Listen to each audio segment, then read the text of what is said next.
ആരിഫ് മുഹമ്മദ് ഖാൻ ശേഷം ഇരട്ടച്ചങ്കുള്ള ഒരു ഗവർണറെ കാണുന്നത് ആർലേക്കറിലൂടെയാണ് എന്ന് പറയാതിരിക്കാൻ കഴിയില്ല. കാരണം ഭാരതാംബ ആരാണ് ഈ സ്ത്രീ എന്ന് ചോദിച്ചിടത്താണ് ഇതാണ് ആ സ്ത്രീ എന്ന് ഹൈക്കോടതിയുടെ ഓഡിറ്റോറിയത്തിൽ അഭിഭാഷക പരിഷത്തിന്റെ പരിപാടിയിൽ ഭാരതാംബയുടെ ചിത്രം ഭാരതീയ അഭിഭാഷക പരിഷത്തിന്റെ പരിപാടിയിൽ ഭാരതാംബയുടെ ചിത്രം വെച്ചുകൊണ്ട് തന്നെ ആർലേക്കർ പറയുകയാണ്, ഇതാണ് ആ സ്ത്രീ, ഈ സ്ത്രീയുടെ പേരാണ് ഭാരതാംബ.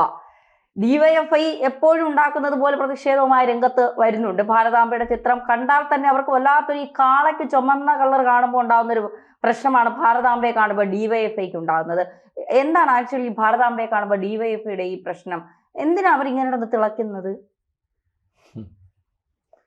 ഈ ശരിക്കും ആർലേക്കറും അല്ലെങ്കിൽ അതിനു മുമ്പ് ഇരുന്ന ഗവർണർ ആരിഫ് മുഹമ്മദ് ഖാൻ എന്ന് പറയുന്ന ആൾക്ക് ചില കാര്യങ്ങൾ ചെയ്യാൻ കഴിയുമെങ്കിലും RSSകാരനല്ലാത്തതുകൊണ്ട് അതിനുള്ള പരിചയക്കുറവുണ്ടായിരുന്നു. ശരിക്കും ഈ മോദിയും അമിത്ഷായും ഒക്കെ കേരളത്തിലെ BJPയുടെ അപക്ഷയം കൊണ്ട് ഇവിടെ BJPക്ക് വളരാൻ കഴിയാത്തൊരു കാലം ശരിക്കും അങ്ങനെ തന്നെ പറയേണ്ടി വരും. ഇവിടുത്തെ പാർട്ടി കൊണ്ട് ഈ BJPക്ക് വളരാൻ പറ്റും. അല്ലെങ്കിൽ ഇവിടുത്തെ ഇപ്പം തന്നെ ഉണ്ടല്ലോ, പഞ്ചായത്ത് തിരഞ്ഞെടുപ്പിൽ മത്സരിക്കാൻ 10,000-8,000 സീറ്റ് ഒഴിഞ്ഞു കിടക്കുക. BJPക്ക് മത്സരിക്കാൻ ആളില്ല.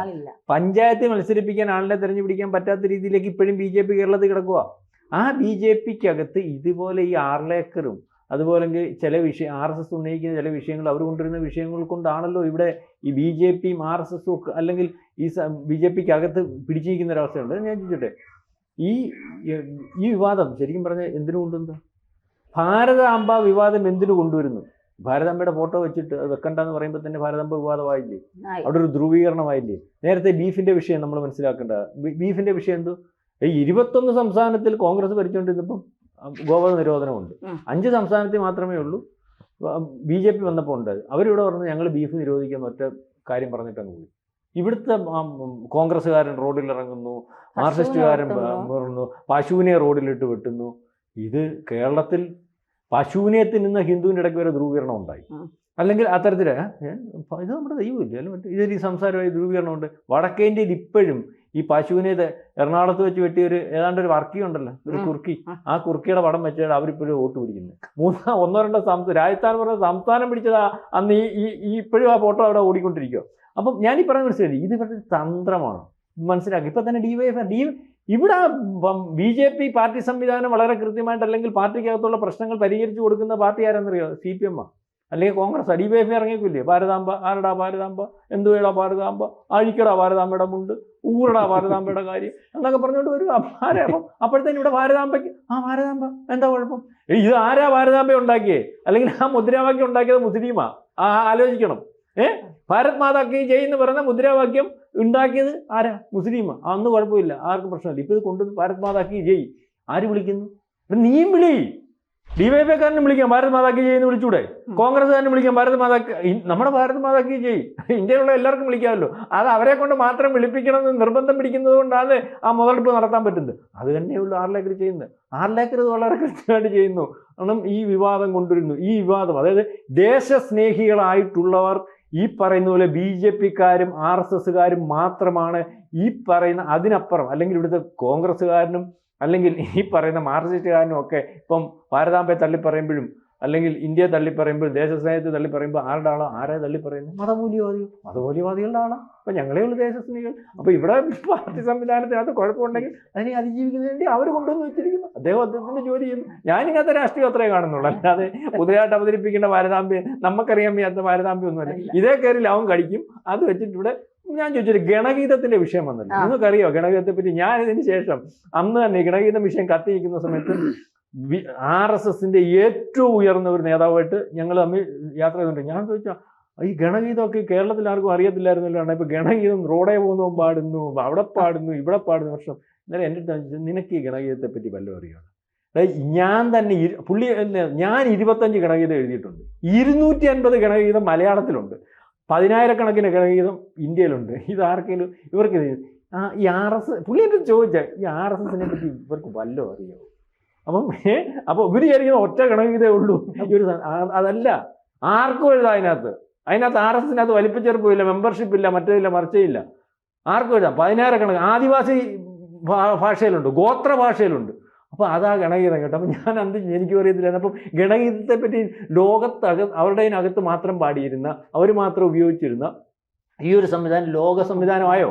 എല്ലാവരും ചർച്ച ചെയ്തോ? ഗണഗീതം എന്തോ രാജ്യത്തെ പുകഴ്ത്തുന്ന, ദേശത്തെ പുകഴ്ത്തുന്ന ഒരു ഇത്. അതിനകത്ത് ആരുമില്ല, അതിനകത്ത് ആ ദൈവമില്ല. ഭാരതമുണ്ട്. ഭാരതത്തെ പ്രൊമോട്ട് ചെയ്യാൻ നിന്നിട്ടുള്ള ഭാരതം അല്ലെങ്കിൽ ഉയർത്തി കാണിക്കാൻ നിന്നിട്ടുള്ള പുരുഷന്മാരെ അല്ലെങ്കിൽ അത്തരത്തിലുള്ള ആൾക്കാരെ ഉയർത്തിപ്പാടുന്ന ഒരു പാട്ട്. എന്താ പാടിയാലെന്ന് ചോദിപ്പിച്ചോ. ഇതാണ് അവരുടെ ഉദ്ദേശം. അതായിപ്പോൾ വീണ്ടും തിരിച്ചുകൊണ്ട് വരുന്നത്. മാഷി പറഞ്ഞത് കുറച്ച് ശരിയാണ്, നമ്മൾ സമ്മതിക്കേണ്ടി വരും. കാരണം ബിനോയ് വിശ്വം ഒരിക്കലും വായാടി വിപ്ലവം അല്ലാതെ ഭാരതമാതാക്കിയെന്ന് ഇന്നു വരെ പറഞ്ഞിട്ടുള്ളത് ഞാൻ കേട്ടിട്ടില്ല. അദ്ദേഹത്തിനെ അടുത്തറിയുകയും ചെയ്യുക, അദ്ദേഹത്തിനെ അഭിമുഖം ചെയ്തിട്ടുണ്ട്. മന്ത്രിയായിരിക്കുന്നതിന് മുമ്പ് തന്നെ അറിയാം, മന്ത്രിയായപ്പോഴും അറിയാം. അദ്ദേഹം CPI മാത്രം പങ്കെടുത്ത ഒരു യോഗത്തിൽ വെച്ച് ഭാരതമാതാ കീ ചെയ്യുന്ന ആവേശത്തോടെ വിളിക്കുന്ന കണ്ടപ്പോൾ ഞെട്ടിയത് ഞാനാണ്. കാരണം ഇത് ആദ്യമായിരിക്കും. ഞാനല്ലാതെ ഇത് കണ്ടിട്ടുള്ളത് ഉത്തരായണം എന്ന് പറയുന്ന സിനിമയിൽ, അരവിന്ദൻ്റെ ഉത്തരായണം എന്നുള്ള സിനിമയിൽ, അവിടെ ഈ സ്വാതന്ത്ര്യ സമരത്തെ ഒറ്റുകൊടുത്ത കാര്യമാണല്ലോ, അവർ വലിയ പണക്കാരായിട്ട് പോകുന്നതാണല്ലോ അതിൻ്റെ പ്രമേയം. അതിൽ ഒരിടത്ത് കാണാം നമ്മുടെ ഗാന്ധി തൊപ്പിയും വെച്ചിട്ട് ഖദർ ഷർട്ടും രൂപയും ധരിച്ചുകൊണ്ട് പോലീസിൻ്റെ തല്ലുകൊള്ളാൻ പോവുകയാണ്. പോലീസിൻ്റെ തല്ലും മർദ്ദിക്കും, അനങ്ങാതെ നിൽക്കണം. അതിനുവേണ്ടി പോകുന്ന ആൾക്കാർ നാട്ടിൻ പുറത്തെ വഴിയോരങ്ങളിലൂടെ, ശരിക്കും ഒരു റോഡുണ്ടെന്ന് പറയാൻ പറ്റത്തില്ല, അതിലൂടെ പോകുന്ന മുഴക്കുന്ന ഒരു മുദ്രാവാക്യം. ഇങ്ങനെ നമ്മൾ ചൊല്ലുന്ന ആ ശൈലിയിലല്ല, ബിനോയ് വിശ്വം ചൊല്ലുന്ന ശൈലിയിലും അല്ലത്. ഭാരതമാതാക്കീ കീ പറഞ്ഞിട്ട് ജയാണ് മറ്റുള്ളവരെ ഏറ്റുപാടുന്നത്. ഭാരതമാതാക്കീ ഒരു പ്രത്യേക താളത്തിൽ ഇങ്ങനെ പോകുന്ന കഷ്ടം. ആ പാവപ്പെട്ട നമ്മുടെയൊക്കെ അച്ഛൻ അപ്പൂപ്പന്മാരൊക്കെ നമ്മളൊന്നും അത് കണ്ടിട്ടില്ലല്ലോ. അങ്ങനെയുള്ളൊരു സംഭവം കണ്ടു. അപ്പോൾ നമ്മളത് കണ്ടു കഴിഞ്ഞാൽ പക്ഷേ ദയനീയമായിട്ട് തോന്നും. ബ്രിട്ടീഷുകാരൻ അവൻ പീരങ്കിയും തോക്കുമായിട്ടിരിക്കുന്ന അവൻ്റെ വെടിയുണ്ടകൾക്കും അവൻ്റെ ലാത്തിയടികൾക്കും മുമ്പിലേക്ക് പോവുകയാണ്. മരിക്കാൻ സന്നദ്ധമായി. എന്തുകൊണ്ട്? മഹാത്മാഗാന്ധി പറഞ്ഞുകൊണ്ട്. കാരണം മഹാത്മാഗാന്ധിയും വിളിച്ചിരുന്നത് ഭാരതമാതാക്കീ ജയ് എന്നുള്ളതാണ് വിളിച്ചിരുന്നത്. ആ ഒരു മുദ്രാവാക്യത്തിൽ പറയുന്ന മാത ഉണ്ടായിരിക്കണമല്ലോ. ആ മാതയാണ് ഗവർണർ അദ്ദേഹത്തിൻ്റെ രാജ്ഭവനിലും പ്രതിഷ്ഠിച്ചിരുന്നത്. അതിനെ കണ്ട് പേടിച്ചു പോയതിൻ്റെ കാരണമാണ് അദ്ദേഹം ഇപ്പോൾ ഈ